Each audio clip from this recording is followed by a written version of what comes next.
guys, I am making this video for you only if you are planning on doing the extra credit to do the APA style instead of the MLA style. In full disclosure, the APA style is really more accurate for this kind of paper because you are not writing about a piece of literature, you are writing about a piece of nonfiction. And that is usually what, or MLA is reserved for working on pieces of fiction. Now, not 100% of the time. A lot of times, history classes, because that's considered a humanity, like English and the arts, a lot of times those classes that aren't English will use APA if it's a research-based something or other, like you're trying to prove something, not just discuss something. But APA really is a better fit. But because I didn't want to teach you something completely new and then make it a grade right at the end in e-learning, I decided to scrap that. But for those of you who are brave enough that you want to try, I will not take off points for incorrect formatting for the APA version. Okay. Now, if you do it really wrong, you may not get as many extra credit points, but I will still reward you for doing something above and beyond. Okay. So you will not lose any formatting points other than, like, if you don't have a reference page, that's plagiarism, that's a 0. Okay. So have a reference page. I am going to flip the screen around and I'm going to do a screen recording of some great tools that are available to you completely free. Purdue's online writing lab and also Google Docs, surprisingly enough, has a template for an APA paper that is invaluable.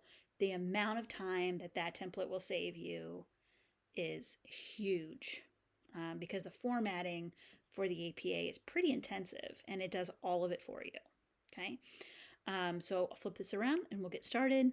And again, if you are not planning on doing the APA for the extra credit, you do not need to watch this video. We're going to get talking about how you're going to get started.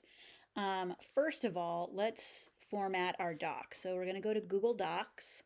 And up here, you've got a lot of templates that maybe you've never paid any attention to before. One of them is Report APA. And that's what you want to click on. This will do all of the heavy formatting for you, okay? Notice some differences. Your last name does not go by the page number. Also, there's this, what they call a running head. It's the title of your paper. I'm going to scroll down here, and it will appear at the top of every page. This first page gets this little subheader of the running head. I don't know the logistics on that. I don't know the why of that. But let me give you an example here. What it looks like. Oh, and notice it is in all caps. That is a must.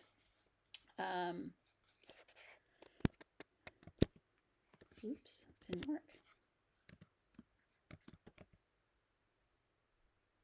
Let's go with Hemingway's Cuban Getaway. Kind of rhymes that. Okay, notice my title was so long that it bumped the page number down. I'm glad that happened. It was totally on accident. But you need to make that unhappen. Okay, so do this. So make sure your title is not crazy long. Okay, and then this is how you leave it. Notice that should have changed it, but it didn't. Here, let's try. Oh, I bet because the header is different on the first page. So what did I title it? Let's just copy paste. I love copy paste. Makes me super happy. As long as you're not using it for nefarious purposes. And that happened again.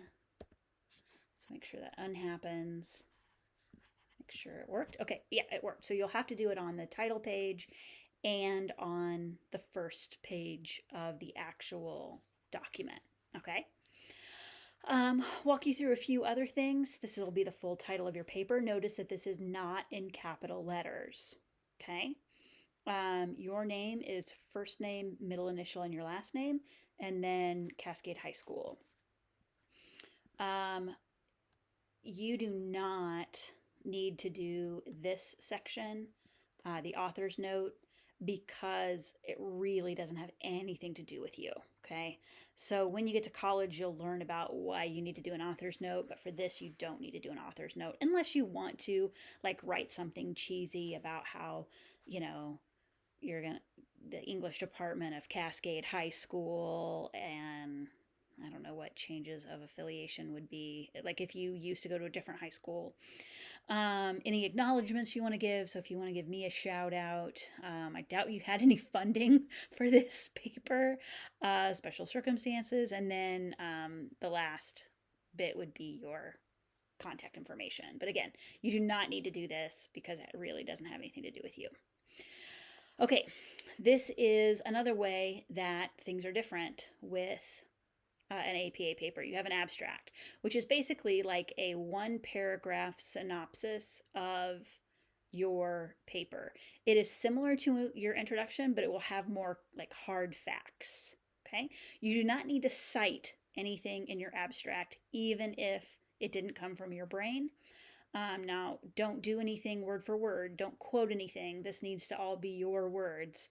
But you don't need to cite various facts. Also, this section down here is any keywords. So like for mine, I would put Hemingway, spy, Cuba, the name of Hemingway's house, and World War II. Those would be my keywords. What this derives from is when these get published, when papers get published, like when you're really high up, like a master's and a doctoral program in college, the papers get published, and then those keywords are how people find you as a source. So that's how that works. Scrolling down, you have the title of your paper here, and this will be basically your introduction. Now you will notice that on here it gives all of these headings and subheadings. You can have headings if you want, but I'm not going to make you have headings.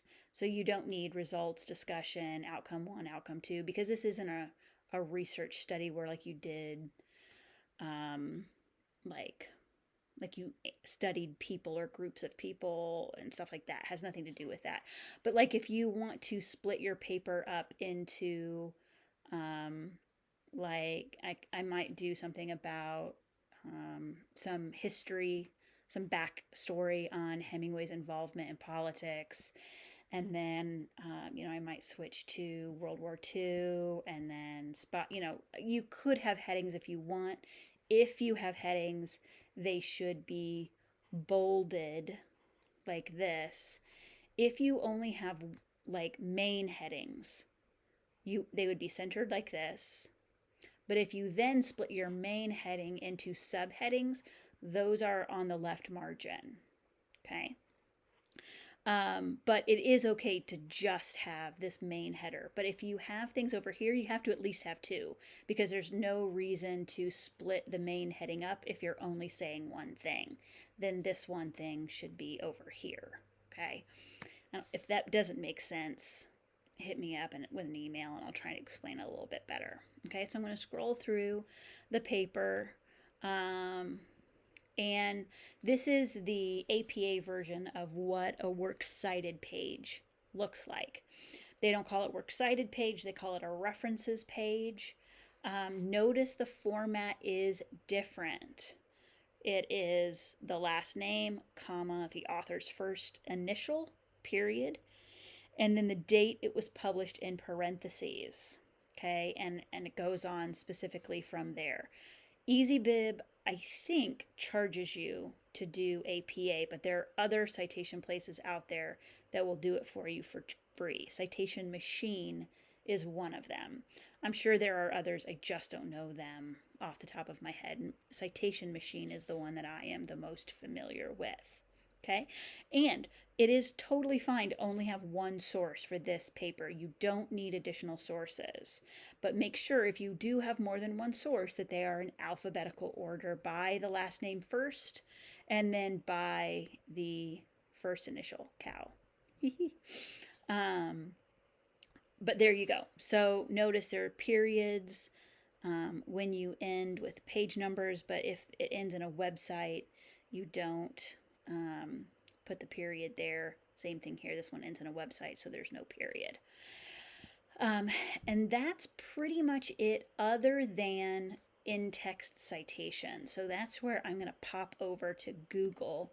All I Googled was Purdue Online Writing Lab. This was what popped up.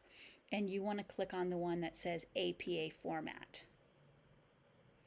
Now, this website has a ton of material. It can seem very overwhelming. But here you've got in-text citation, the basics, and it will show you some examples of what it looks like. It is the author's last name, comma, that is different from MLA, and then the year of publication, not a page number. Okay, so, I don't have my book close to me. It's all the way across the room and I'm old, so I can't see the author's name and I don't remember. But it would be this, and I believe the book was, I can't remember, but let's just pretend that it was 2006. So Smith, comma, 2006. So no page numbers are necessary unless you are quoting something.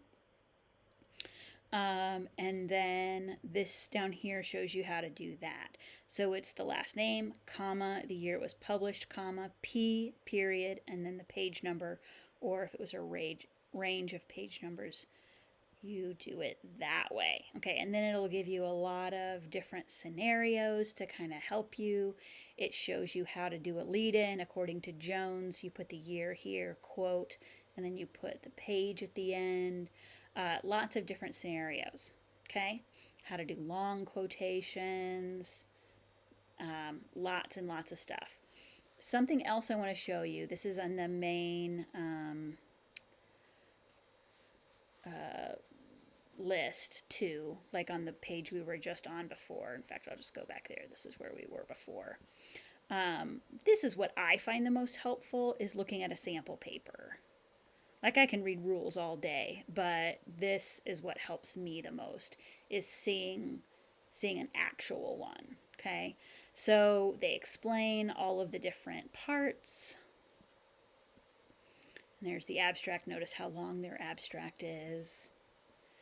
And then I see the headings that they have. I get to see, like, actual citations and what they're supposed to look like. For me, this is the most helpful. If you find this the most helpful, then that's fine. But that can be a source of information for you, okay? So they've got two examples. There's one, I'm pretty sure this is like a student. Yeah, this is a student paper. And then here is a professional paper. So this is something that was actually written, like, for actual research, like with humans. Notice this one up here, there, about the author info is really not even there at all. So student papers do not contain an author's note. Now, like I said, if you want to do one to just be funny, go for it. I'm not going to stop you or take points off for having it, but you really don't need it. That is more for the professional stuff. And notice on the student paper, it didn't have all of the crazy, like all of the headers. They had some headers. This is the title of the paper. Oh, no, they didn't have any headers. I thought they did have headers. Oh, yeah, here we go. So here is the header, so on and so forth. Okay? So there you go. That is it. Now, like I said, you're not going to lose any points for doing things wrong. I will point it out to you, but I'm not going to take points off for your attempt at doing something extra. So you can kind of decide whether or not you want to do it. It is more complicated, and we've not ever practiced it together. But feel free to email me with any questions you have. And I can even hop on the document with you, and we can do Google Meet and talk through stuff if you want. Just hit me up with an email. Let me know when you want to do that. Like, give me a solid time, and I'll make sure that I am available for you. Okay, guys.